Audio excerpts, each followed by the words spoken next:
I mean, for 4 years under President Biden, as was his right, the topic of discussion in Washington was who needs to pay more in taxes?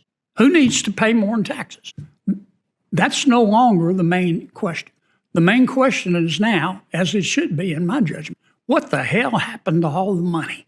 And we're going to find out. Now, let me turn to the other gentleman. What I hear Mr. McCauley, Mr. Ring, and Mr. Gannon saying is that some of America's banks have been discriminating, debanking customers because of their religious beliefs, because they support the Second Amendment, or because they hate fossil fuels. I don't want to go with all three of you. I'll run out of time. Mr. Ring, is that what you're saying?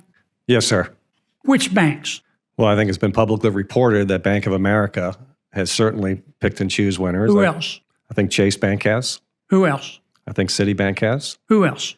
I think Key Bank has. Who else? I'm going to probably run out of names pretty soon, but I think the mega banks are.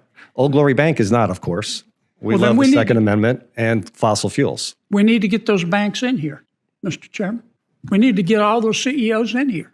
I would agree. I appreciate your candor. Why do you think, are banks doing this because they're scared of the regulators? Or are they doing this because the people running the banks are prosecuting their political beliefs?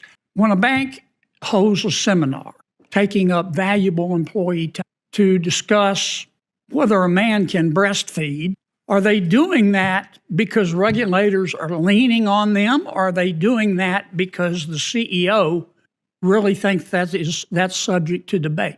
I think it's definitely the latter, and I think it's also mental management. What do you mean the latter? It is not the regulators. I do not believe the regulators pushed the big banks to debank conservative causes. I do not. I think it was their internal choice by these big banks. Why? Well, why? The same reason why big tech pick and choose winners. I think big banks pick and choose winners that they care about.